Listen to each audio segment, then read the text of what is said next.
Hello everyone and welcome back to the channel. Let's get straight to it. We all saw what Nvidia did. We all watched as the AI revolution turned a high-end graphics card company into one of the largest corporations on planet Earth, delivering returns that have minted millionaires. And now every investor on the planet is asking the same question: what is the next Nvidia? Today, I'm going to make a very bold claim. I'm not just going to tell you what the next big wave is. I'm going to give you 4 specific companies that are working on a technology so fundamental, so world-changing, that their potential upside can make Nvidia's legendary run look conservative. We are talking about quantum computing. And the title of this video is not clickbait Fi get in early. Top 4 Quantum Street Ox that are better than Nvidia. Fi better Fi is a strong word, so let's define our terms. Am I saying these companies have better balance sheets than Nvidia today? Number, am I saying they have better revenue? Absolutely not. Nvidia's revenue is staggering. When I say Fay better Fay, I'm talking about asymmetric upside potential. I'm talking about the chance to invest in a paradigm shift at the ground floor. Nvidia captured the AI wave. The companies we're talking about today are building the entirely new ocean. See, Nvidia's hardware, their GPUs, are brilliant at parallel processing. They are the shovels for the AI gold rush, but they are still classical computers. They are bound by the laws of classical physics. They process bits which are either a 0 or a 1. Quantum computers are a completely different species. They use qubits. A qubit, thanks to the bizarre laws of quantum mechanics, can be a 0, a 1, or both at the same time. This is called superposition. And when you link these qubits together through a process called entanglement, you create a computer that doesn't just calculate one path at a time, or even a million paths at a time like a GPU. It explores all possible paths simultaneously. What does this mean? It means that for a certain class of problems, a quantum computer isn't just faster, it's infinitely faster. It means it can solve problems that our most powerful classical supercomputers, even ones stacked to the ceiling with Nvidia H100s, could not solve in the lifetime of the universe. What problems? We're talking about designing new drugs and therapies by simulating molecules at the atomic level. We're talking about discovering new materials that could lead to room temperature superconductors or batteries that charge in seconds. We're talking about financial modeling that can optimize global supply chains or spot market crashing risks in real time. And we're talking about a security threat so profound it has government scrambling. The day a stable, large-scale quantum computer goes online, it will be able to break almost all of the encryption that protects our banks, our governments, and our online lives. The company that controls this technology doesn't just have a product, it has the keys to the kingdom. That is the scale of what we are discussing. This isn't a new app. This is a new era. But here is the Fay get in early Fay part. This is venture capital style investing in the public markets. This is high risk, the timelines are long. The science is incredibly mind-bendingly difficult. Many companies will fail. This is not for your retirement account. This is a small speculative part of your portfolio reserved for asymmetric bets. You are betting on a breakthrough. If you understand that and you're ready to look past the quarterly earnings reports and into the next decade, you're in the right place. This is the kind of deep dive research we do here. If you appreciate that, if you're excited by the sheer scale of this opportunity, do me a quick favor and hit that like button. It tells the algorithm that we're having a serious conversation here, and it helps the channel immensely. So let's get into the 4 companies. These are not the only 4, but they represent 4 very different, very compelling ways to invest in this revolution. Our first pick is perhaps the most famous public pure play in the space, IonQ. IonQ is a fascinating story. It spun out of 25 years of research from the University of Maryland and Duke University. Their entire approach is different from many of the other big players like Google and IBM, who use what are called superconducting qubits. Superconducting qubits are fast, but they are notoriously unstable. They need to be kept just fractions of a degree above absolute 0 in massive complex refrigerators, and they lose their phi quantumness, phi A state called decoherence very, very quickly. IonQ uses a different technology, trapped. Ion quantum computing, they take individual atoms of an element called ytterbium, strip them of an electron to turn them into ions, and then suspend them in a vacuum using electromagnetic fields. They use precision lasers to perform calculations on these individual ions. What's the advantage? Stability. IonQ's qubits are, by their nature, incredibly stable and identical. You don't have to manufacture them, you just use the atoms themselves. This leads to much higher fidelity, or fewer errors in calculation. While competitors are struggling with error rates, IonQ is already achieving fidelities that are industry leading. Their business model is quantum computing as a service. They plan to put their machines on the cloud accessible through Amazon Braket, Microsoft Azure, and Google Cloud and sell processing time to corporations, governments, and research labs. The bull case, they have a clear public-facing roadmap to scale up their systems. They talk about Fe algorithmic qubits, Fe or number AQ, which is a metric they invented that combines the number of qubits with their fidelity. They are already striking major deals, including significant contracts with the US Air Force Research Lab and other government bodies. If their trapped ion approach proves to be the most scalable and stable, they could leapfrog the competition and become the default standard. The bear case, it's expensive and they are burning cash. They are not profitable and won't be for years. They are also competing against the trillion-dollar research budgets of Google and Microsoft. And there's the technological risk. What if a different approach like superconducting or photonics has a sudden breakthrough and trapped ion turns out to be a dead end like Betamax? But as an investment, IonQ is a pure bet on a specific elegant technology and a world-class science team. It is the poster child for high risk, high reward quantum investing.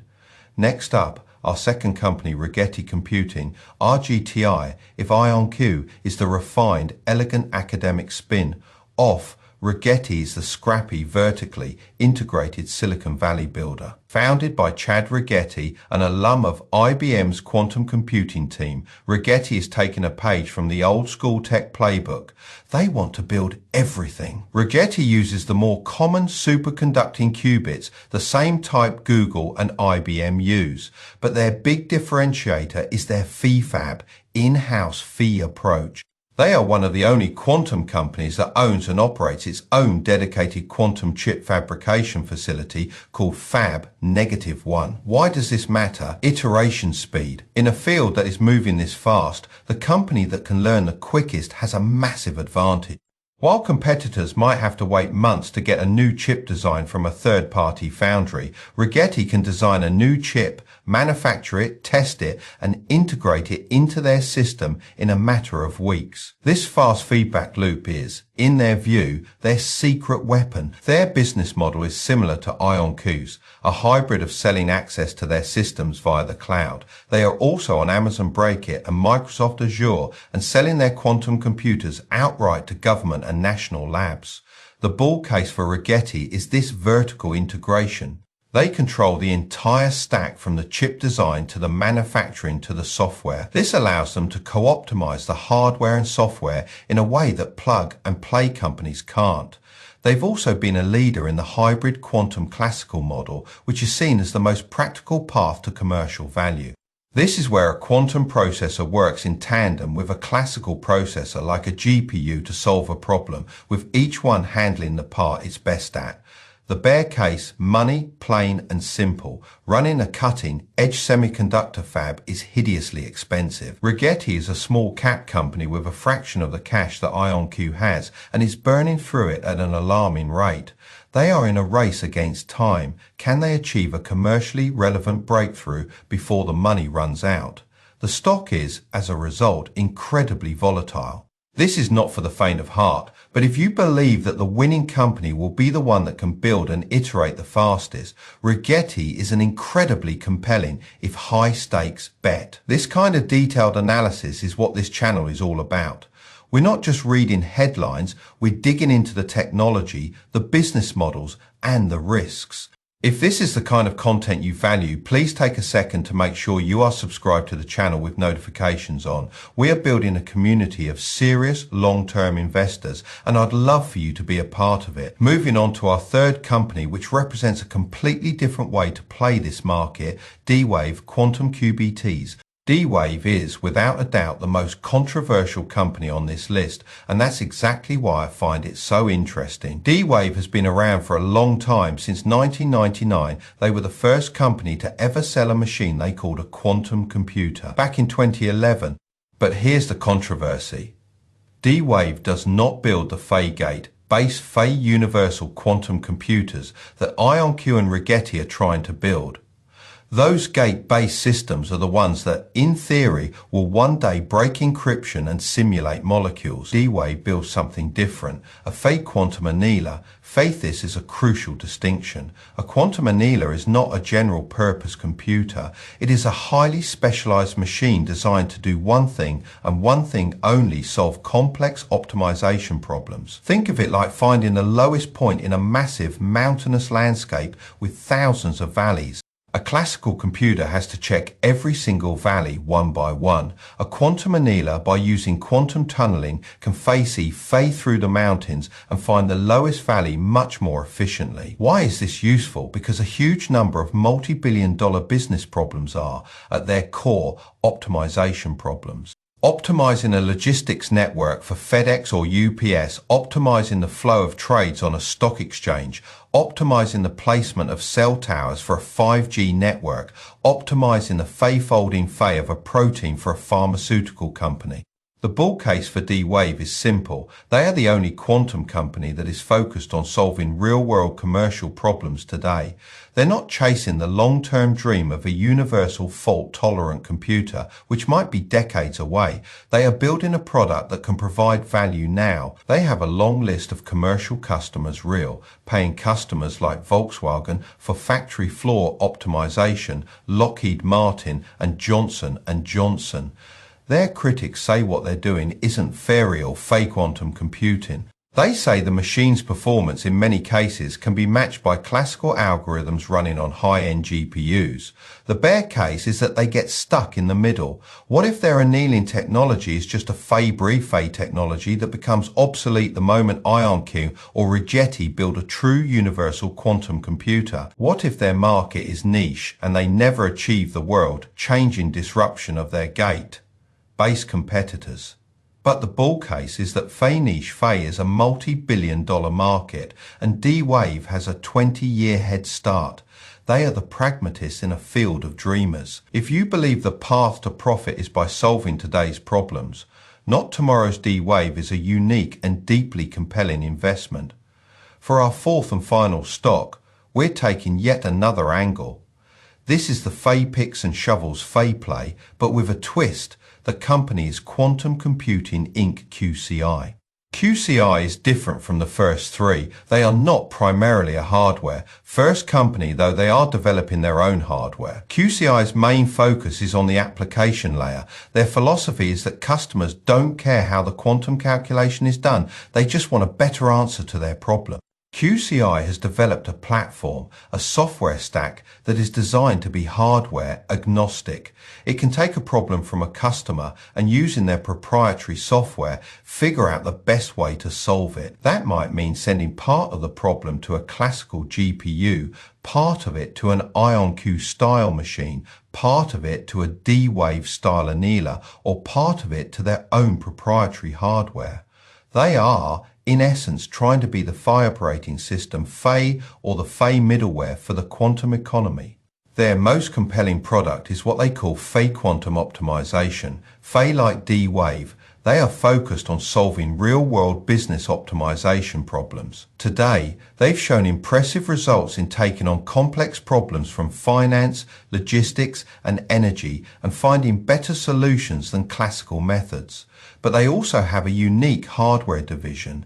They are not using trapped ions or superconductors. They are using photonics, quantum computing with light. Their specific technology involves Fay quantum random number generators, Fay QRNG, and other photonic-based systems. This is a very interesting field because photonic systems can often run at room temperature, making them potentially much cheaper and easier to deploy than the massive refrigerators needed for superconducting qubits. The bull case for QCI is this hybrid software-first approach. If they can prove that their platform delivers real-world dollars and sense value to corporations, they don't need to win the hardware race. They can be the essential software layer that connects all the different hardware types, taking a cut of every transaction. Their focus on photonics also gives them a dark horse hardware play that could be a huge differentiator. They are particularly strong in the financial services space, where they've demonstrated solutions for portfolio optimization and risk modeling. The bear case is that they are small, and this Fey middleware Fey space is incredibly competitive. Every major hardware player like IonQ and Rigetti is also building their own software stack, and they'll be competing with giants like Microsoft and Amazon, who are trying to make their cloud platforms the default Fey operating system, Fey for quantum. QCI needs to execute flawlessly and prove their software is substantially better than everyone else's. So to recap, we have 4 incredible high-risk, high-reward plays: IonQ, the pure play, high-fidelity leader, betting that their trapped ion technology is the one true path. Rigetti, RGTI, the vertically integrated builder, betting that rapid in-house iteration is the key to winning. D-Wave QBTs, the pragmatic annealer, betting that solving real-world optimization problems today is the faster path to profitability. QCI, the software-first application layer, betting that the Fey operating system, Fey for quantum, will be just as valuable as the hardware. These 4 companies give you a diversified way to bet on the entire quantum ecosystem. Let's circle back to the main thesis: Fey better than Nvidia. Nvidia's $2.5 trillion market cap is built on the current AI wave. It is priced for massive continued success.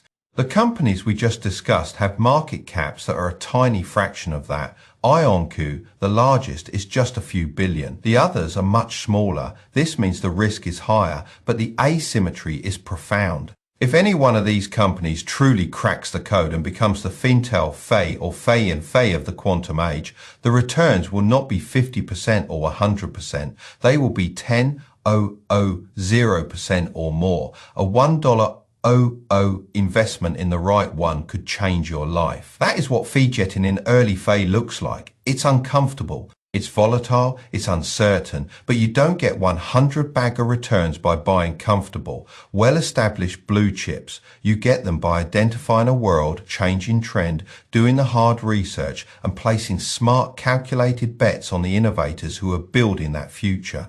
If you found this breakdown valuable, please share this video with one friend who you think is a serious investor. It's the single best way to support this channel and help us grow this community. This is a new frontier. The quantum age is just beginning, and we are here right at the start. Now, I want to hear from you. What is your take on the quantum computing space?